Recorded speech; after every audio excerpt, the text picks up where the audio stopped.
आंखें न्यूज 24। आइए नजर डालते हैं रात 8 बजे तक की खास खबरों पर। बांकीपुर में प्रचार का शोर थमा, एनडीए ने ताकत झोंकी, पीके और तेजस्वी का रोड शो। बिहार के सभी स्कूलों में शनिवार को होगा हाफ डे, सम्राट चौधरी का ऐलान। तेज प्रताप यादव बेऊर जेल से हुए रिहा, छात्र आंदोलन के दौरान पटना पुलिस ने किया था गिरफ्तार। और पेपर लीक के खिलाफ पत्रकारियों पर दर्ज एफआईआर होगी वापस, रिहाई जल्द, बिहार सरकार की घोषणा। बिहार की राजधानी पटना में सियासी पारा अपने चरम पर है, क्योंकि विधानसभा उपचुनाव का रन अब अपने अंतिम दौर में पहुंच चुका है। प्रचार के आखिरी दिनों में सभी राजनीतिक दलों ने अपनी पूरी ताकत झोंक दी है। आज भारतीय जनता पार्टी ने अपनी पूरी ताकत का एहसास कराते हुए एक विशाल रोड शो का आयोजन किया।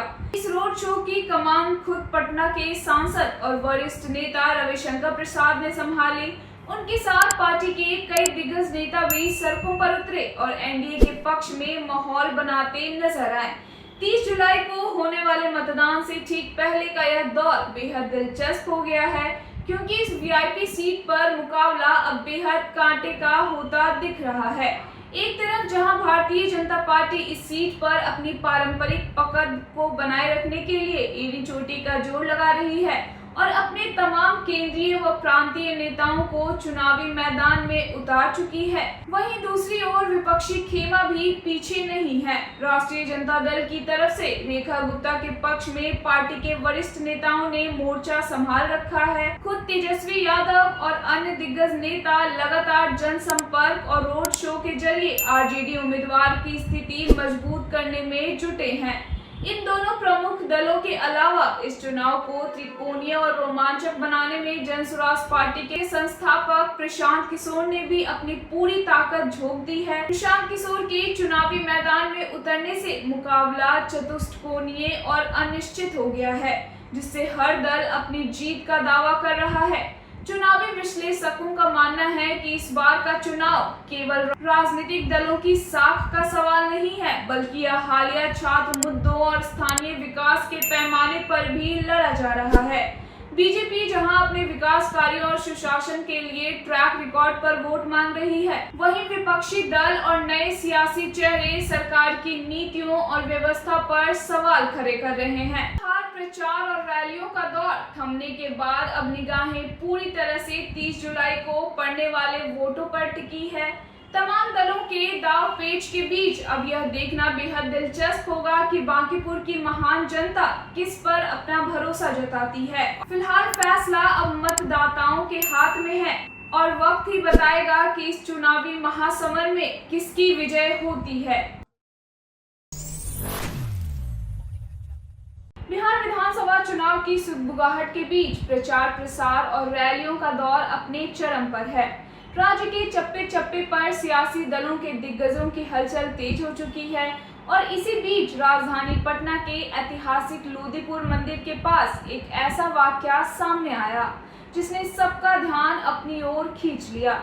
राजनीतिक गलियारों में एक दूसरे के धुर विरोधी माने जाने वाले और अपने आक्रामक बयानबाजी के लिए पहचाने जाने वाले नेता जब आमने सामने आए तो चुनावी सरगर्मी के बीच एक बेहद सौहार्दपूर्ण और दिलचस्प तस्वीर देखने को मिली। यह वाकया उस वक्त हुआ जब लोकप्रिय गायक सह राजनेता पवन सिंह और आरजेडी के प्रमुख चेहरे व युवा नेता तेजस्वी यादव का काफिला लोदीपुर मंदिर के नजदीक एक ही समय पर गुजरा। चुनावी भागदौड़ और व्यस्तता के बीच दोनों नेताओं की नजरें जैसे ही एक दूसरे पर पड़ी, राजनीतिक प्रतिद्वंदिता को दरकिनार करते हुए दोनों ने परिपक्वता का परिचय दिया। बिना किसी तल्खी के दोनों दिग्गजों ने रुककर मुस्कुराते हुए एक दूसरे का अभिवादन किया और हाथ हिलाकर एक दूसरे को वेव किया। राजनीति की इस गर्म हवा के बीच यह शिष्टाचार और आपसी गर्मजोशी का पल वहां मौजूद समर्थकों और स्थानीय लोगों के बीच चर्चा का विषय बन गया। चूंकि इन दिनों चुनावी माहौल पूरी तरह से गरमाया हुआ है और हर पार्टी एक दूसरे को पटखनी देने के लिए एड़ी चोटी का जोर लगा रही है, ऐसे में इस तरह के दृश्य और जनता के बीच खासे कुतूहल का विषय बन जाते हैं। लोदीपुर मंदिर के पास घटी इस घटना ने यह साबित कर दिया कि भले ही वैचारिक और राजनीतिक लड़ाइयां अपनी जगह पर हो, लेकिन सार्वजनिक जीवन में शालीनता और आपसी शिष्टाचार का अपना एक अलग ही महत्व होता है। सोशल मीडिया पर भी यह वाकया तेजी से वायरल हो रहा है और लोग इस पर अपनी अलग अलग प्रतिक्रियाएं दे रहे हैं। आइए आपको दिखाते हैं वो पूरा नजारा। जो है यहाँ पर आरजेडी के भी जिंदाबाद, तेजस्वी यादव जिंदाबाद,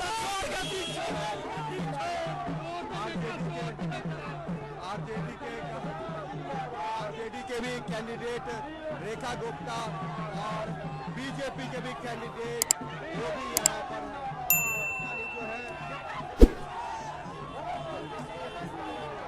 जिंदाबाद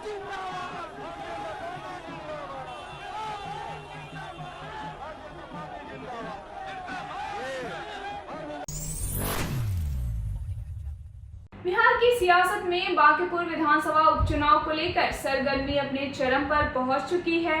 इसी कड़ी में एनडीए के पक्ष में चुनावी प्रचार करने पहुंचे केंद्रीय मंत्री और एलजेपी के राष्ट्रीय अध्यक्ष चिराग पासवान ने विपक्षी दलों पर तीखा हमला बोला है। पटना में मीडिया से बातचीत करते हुए उन्होंने बांकीपुर सीट पर एनडीए उम्मीदवार की भारी मतों से जीत का दावा किया है। चुनावी सभाओं और प्रचार के दौरान केंद्रीय मंत्री ने विपक्ष को आड़े हाथों लेते हुए कहा कि राज्य में इतना महत्वपूर्ण चुनाव हो रहा है, लेकिन विपक्ष के बड़े नेता धरातल पर नजर आने के बजाय विदेश में छुट्टियां मनाने में व्यस्त हैं। उन्होंने तंज कसते हुए कहा कि विधानसभा चुनाव में करारी हार के बाद विपक्ष के पास अपनी मजबूत उपस्थिति दर्ज कराने का यह एक बड़ा मौका था, लेकिन न तो देश के नेता प्रतिपक्ष को और न ही बिहार के नेता प्रतिपक्ष को यहाँ की कोई चिंता है। चिराग पासवान ने विश्वास जताया कि बांकीपुर की जागरूक जनता एक बार फिर विकास और एनडीए के नेतृत्व पर भरोसा जताते हुए कमल खिलाएगी। आइए देखते हैं चिराग पासवान का वो पूरा बयान। आज आखिरी दिन एक महत्वपूर्ण निर्णय की ओर ये चुनाव बढ़ता जा रहा है। एक बात तय है स्पष्ट कि एक बार फिर बांकीपुर विधानसभा से भारतीय जनता पार्टी के प्रत्याशी जिनको पूर्ण समर्थन एनडीए के हर एक घटक दल का प्राप्त है, उनकी जीत भारी मतों से सुनिश्चित। इसमें कतई किसी तरीके का कोई भ्रम नहीं। जितना फीडबैक हम लोग को हमारे कार्यकर्ताओं के माध्यम से, पार्टी के नेताओं के माध्यम से, जो लोग सही मायनों में ज़मीन पर प्रचार प्रसार में लगे हुए हैं, उनके माध्यम से जो फीडबैक आ रहा है, उसमें एक बात तय है कि हम लोग के प्रत्याशी की जीत 100% सुनिश्चित है। जीत का मार्जिन कितना होगा, बस अब वो देखने वाले। राजजीत तेजस्वी यादव भी मैदान में है, वो कह रहे हैं हमारी सरकार आएगी तो हम आज न कल पेंशन देंगे लोगों को। मुझे लगता है कि आजकल वो दिन में भी थोड़े सपने देखने लग गए हैं। पार्टी का प्रदर्शन देखिए, अपनी उपस्थिति देखिए। आज की तारीख में जनता ने आपको एक महत्वपूर्ण जिम्मेदारी दी है, जवाबदेही है आपके पास नेता प्रतिपक्ष होने के नाते। नेता प्रतिपक्ष की सबसे अहम भूमिका विधानसभा के भीतर होती है। आप मुझे बताइए कि कितनी बार ये विधानसभा से नदारद रहते हैं जब विधानसभा सत्र चल रहा होता है। इस बार का भी पूरा सेशन वॉश आउट हो गया, पर ये वहाँ पर इन्होंने अपनी उपस्थिति दर्ज नहीं कराई। तो जब आप अपनी भूमिका को निभाएंगे ही नहीं, तो जनता आप पर क्यों विश्वास करेगी? और यही कारण है कि इनकी पार्टी का आज ये हर्ष हुआ है, ये परिणाम। चिराग जी, प्रशांत किशोर मैदान में है और वो आपके मित्र भी हैं।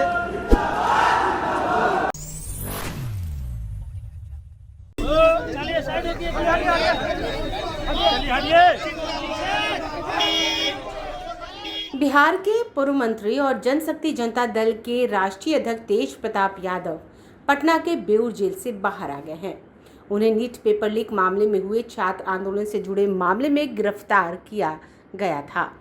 बिहार बंद के दौरान उन पर छात्रों को पुलिस पर हमले के लिए उकसाने का आरोप लगाया गया। कोर्ट ने उन्हें न्यायिक हिरासत में भेज दिया था।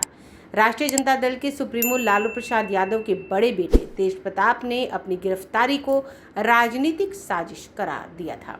बता दें कि दिल्ली में प्रदर्शनकारियों से केंद्र सरकार की सहमति बनने के बाद बिहार सरकार ने भी नीट पेपर लीक आंदोलन से जुड़े केस वापस लेने का फैसला किया है। तेज प्रताप यादव को मंगलवार शाम बेऊर जेल से रिहा किया गया। जेल से बाहर आते ही उनके समर्थकों का उत्साह बढ़ गया। बेऊर जेल के बाहर बड़ी संख्या में मौजूद जेजेडी कार्यकर्ताओं ने उनका स्वागत किया। इसके बाद कार में सवार होकर तेज प्रताप वहां से निकल गए। तेज प्रताप यादव को पटना पुलिस ने 25 जुलाई को हिरासत में लिया था। उनके खिलाफ गांधी मैदान थाने में केस दर्ज हुआ था। बीते शनिवार को बिहार बंद के दौरान उन्होंने राम गुलाम चौक पर आंदोलन कर रहे छात्र छात्राओं के बीच प्रदर्शन किया था। उन पर प्रदर्शनकारियों को पुलिस पर हमला करने के लिए भड़काने का आरोप लगा। शनिवार को पुलिस ने तेज प्रताप यादव को दोपहर में हिरासत में लिया था। फिर समर्थकों के विरोध के बाद उन्हें छोड़ दिया था। इसके बाद शाम में उन्हें एक मॉल से पुलिस ने उठा लिया। इसके बाद पटना पुलिस उन्हें थाना लेकर आई और गिरफ्तार कर दिया। कोर्ट में पेश करने के बाद उन्हें जेल भेज दिया गया। उन पर भारतीय न्याय संहिता 109(1), 121(1), 121(2) और 132 के तहत मामला दर्ज हुआ। तेज प्रताप यादव बीते 2 दिनों से बेऊर जेल में बंद थे। पटना कोर्ट में उनकी नियमित जमानत याचिका पर सोमवार को सुनवाई हुई थी।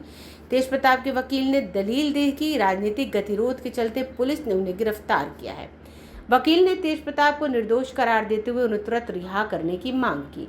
इसके बाद कोर्ट ने आदेश सुरक्षित रख लिया। आरजेडी के कार्यकारी अध्यक्ष तेजस्वी यादव ने अपने बड़े भाई तेज प्रताप की गिरफ्तारी पर आक्रोश जताया था। तेजस्वी ने सरकार को चेतावनी देते हुए कहा था कि अगर उनके भाई को रिहा नहीं किया गया तो वो बड़ा आंदोलन करेंगे। नीट पेपर लीक मामले में बीते कई दिनों तक देश भर में चले आंदोलन चला। बिहार में भी पिछले सप्ताह अलग अलग शहरों में उग्र प्रदर्शन हुए। केंद्रीय शिक्षा मंत्री धर्मेंद्र प्रधान के इस्तीफे के बाद छात्रों और सरकार के बीच गतिरोध खत्म हो गया। केंद्र सरकार ने प्रदर्शनकारियों पर दर्ज सभी मुकदमे वापस लेने का ऐलान किया। इसके बाद बिहार में भी आंदोलन से जुड़े केस वापस लिए जा रहे हैं।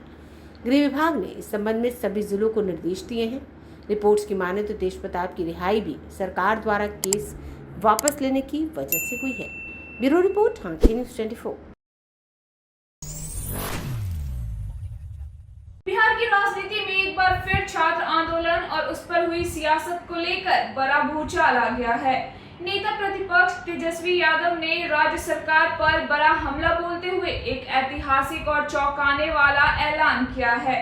तेजस्वी यादव ने वादा किया है कि अगर उनकी पार्टी की सरकार बनती है तो हालिया छात्र आंदोलन के दौरान पुलिसिया लाठीचार्ज और दमन का शिकार हुए युवाओं को जयप्रकाश नारायण यानी जेपी सेनानियों की तर्ज पर सरकारी नौकरी और पेंशन दी जाएगी। तेजस्वी यादव ने साफ शब्दों में कहा है कि लोकतांत्रिक तरीके से अपनी आवाज उठाने वाले और दमन का शिकार हुए हर एक छात्र के साथ उनकी पार्टी हर कदम पर मजबूती से खड़ी है। दरअसल पिछले कुछ समय से बिहार में परीक्षाओं में धांधली, भ्रष्टाचार और नौकरी रोजगार के मुद्दों को लेकर छात्र लगातार सड़कों पर उतर रहे हैं। प्रदर्शन के दौरान कई जगहों पर पुलिस ने लाठीचार्ज किया, छात्रों पर मुकदमे दर्ज हुए और कई युवाओं को जेल तक जाना पड़ा। इसी पूरे घटनाक्रम पर तीखी प्रतिक्रिया देते हुए तेजस्वी यादव ने सरकार के रवैये को दमनकारी बताया है। उनका कहना है कि जो युवा अपनी और आने वाली पीढ़ियों के लिए भविष्य के लिए पारदर्शी परीक्षा प्रणाली और रोजगार की मांग कर रहे थे, उन्हें सरकार ने अपराधी की तरह ट्रीट किया है। तेजस्वी ने भरोसा दिलाया है कि न्याय की इस लड़ाई में जिन भी युवाओं पर एफआईआर दर्ज हुई है या जो चोटिल हुए हैं, उनकी सरकार आने पर उन सभी योद्धाओं को पूरा ख्याल रखा जाएगा और उन्हें विशेष सम्मान के साथ सरकारी नौकरी और पेंशन का लाभ दिया जाएगा। तेजस्वी यादव ने यह भी स्पष्ट किया है कि उनकी यह घोषणा सिर्फ चुनावी वादा नहीं बल्कि युवाओं के संघर्ष को सम्मान देने का संकल्प है। निष्पक्ष और पारदर्शी व्यवस्था की मांग करने वाले छात्र अब इस ऐलान के बाद और ज्यादा मुखर नजर आ रहे हैं। आइए आपको सीधे सुनाते हैं इस पूरे मुद्दे पर तेजस्वी यादव का और क्या कुछ कहना है। जब जनता जब सड़क पे आती है तो सरकार को झुकना पड़ता है।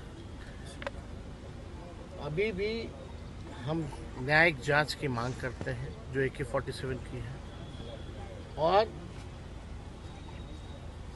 जिस प्रकार से जेपी आंदोलन के समय जिन लोगों को अभी भी सरकार पेंशन देती है, हम लोगों का भविष्य में अगर सरकार बनेगी तो जो छात्र जो गिरफ्तार हुए हैं उन लोगों को भी हम लोग पेंशन की व्यवस्था इस आंदोलन में कराने का काम करेंगे। अगर आपने हमारा चैनल अभी तक सब्सक्राइब नहीं किया है तो इसे जल्दी से लाइक करें, कमेंट करें, शेयर करें और सब्सक्राइब करना ना भूलें ताकि आप देश और दुनिया की तमाम बड़ी खबरों के लिए बने रहें हमारे साथ। आंखें न्यूज़ 24 पर, नजर हर खबर पर।